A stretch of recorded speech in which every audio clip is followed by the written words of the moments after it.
We have time for questions for all of the speakers this morning.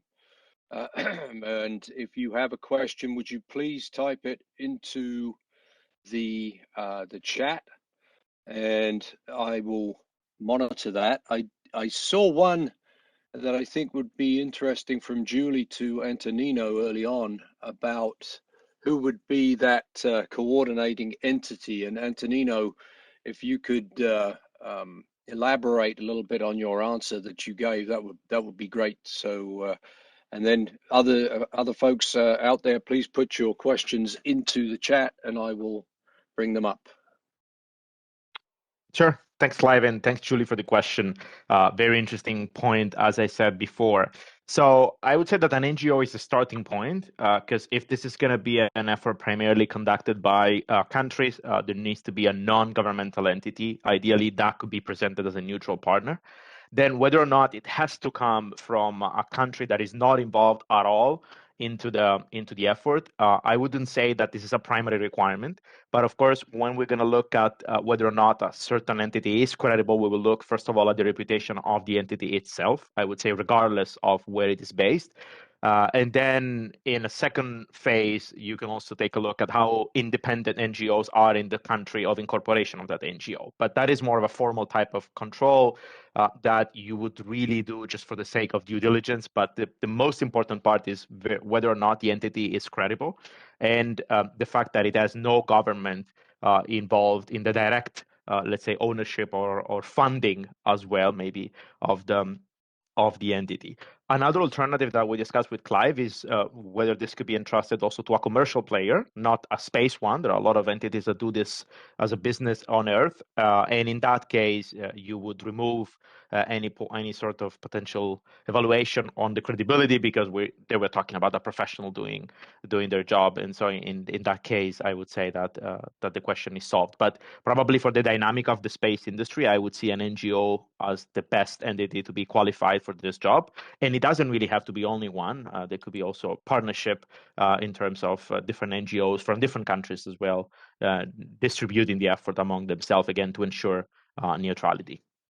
Clive, I don't know if you want me to add more, and Jesse, if you want to step in, I'd be here to continue. We'll have time to explore this further, I think, in the panel discussion. We got a couple of questions that have come in on the chat. One from Dean Epler that says, "This is a general question to the assembled multitude. Has anyone done a preliminary parameter analysis on the mass and volume of the hardware necessary to both extract and process the regolith to beneficiate and process the final product?" Does anybody want to take a crack at that one? I can comment on that. This is Carlos.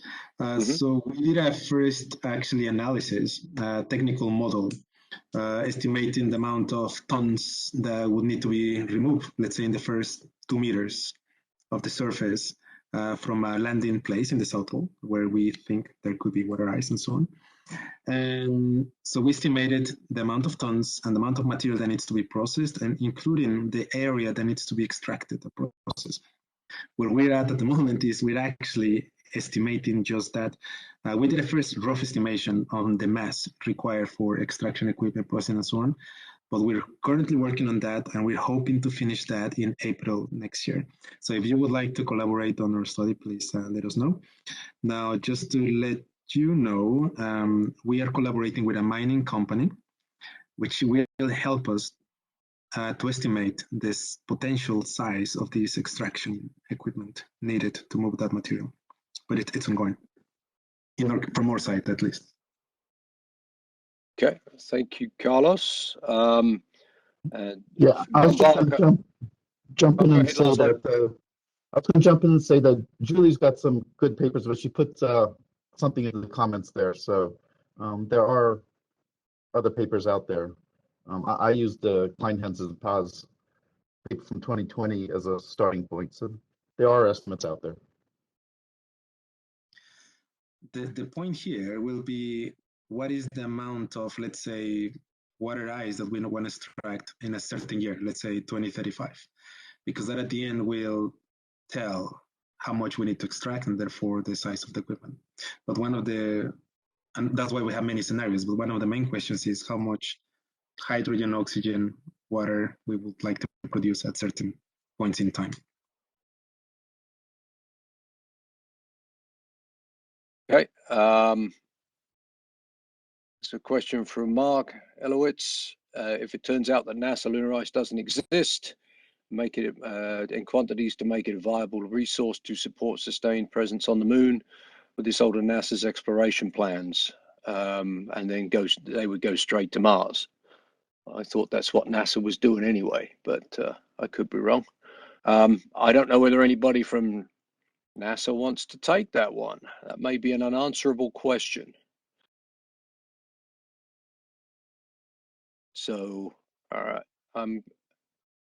Thank you, Julie, for responding to Dean, and Don for your reference to the paper. Don also asked, does this process require human spaceflight or robotics activities only?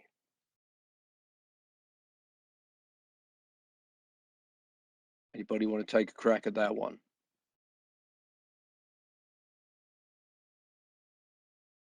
Sorry, can you please repeat the question? The question is, will the process require human spaceflight or robotics activities only for understanding the resource evaluation campaign? I could try this myself. Yep. First of all, I think that there are so many challenges to have human involvement in space exploration or anything having to do with the lunar space missions. I mean, we have the radiation, we have the space weather, and there's no filters to really protect our human, basically human input or human activities. So I really believe, and the reason why I looked at robotics is because if we can program and if we can script a lot of behaviors for the operations of robotics, then we are able to do much of the same thing without too much of a challenge. Of course, there's always going to be issues with robotics because we have to make sure that we have the right kind of materials for making up the robotics themselves, and that has to do with our material science, radiation hardening.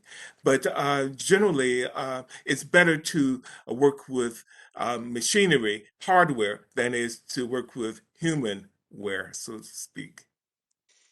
Great. Just to follow up on that, Ronald, the swarm mentality that you bring in terms of robotics, you're dealing with multiple rovers in a PSR, and you're actually having them function as a somewhat coordinated network, right?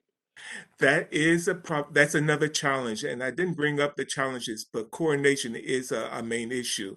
A lot of that has to do with how we can model these kind of behaviors, how we can develop sort of algorithms. But a lot of this can be done by incorporating a substantial amount of machine learning and artificial intelligence. That's why scripting operational behaviors of the robots is going to be so important to be able to build up that kind of capability where robotics can successfully perform some of the same operations that humans can. Okay. All right. Thank you. Carl, have you seen any more questions come through? This has scrolled off the screen pretty quick for me.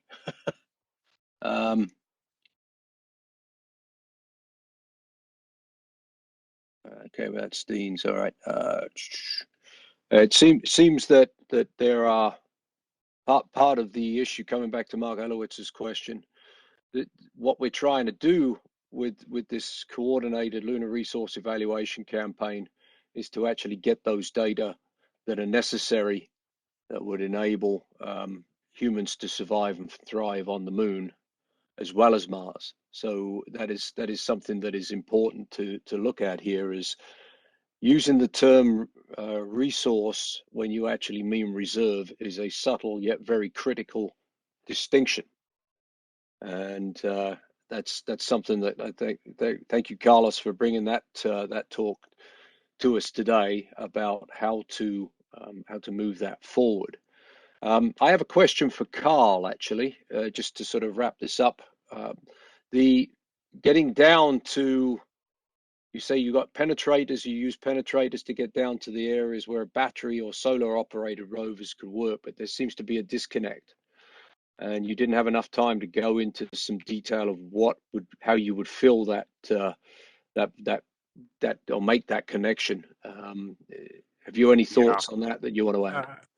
I do, and that is a big disconnect. We had hoped that maybe battery-powered only rovers designed to operate only PSRs would have the ability to travel maybe 3, 4, 5 kilometers, and those ability. But it looks like in talking to some industry, that's not ever going to be likely. So one needs a solution. We don't have one. It could be wires connect you from a photovoltaic source and ridge line, then you drive the rovers down from there. Or you could have power beaming. Both of them have complexities. Both of them require setting up infrastructure before you put that rover in there. But battery only looks very difficult to do. And again, this gets to the whole point. We need a system approach from all the components together. It needs to be a coordinated campaign, both from programmatically as well as technologically. And this is a great area for NASA to take a lead on as well. Thank you, Carl.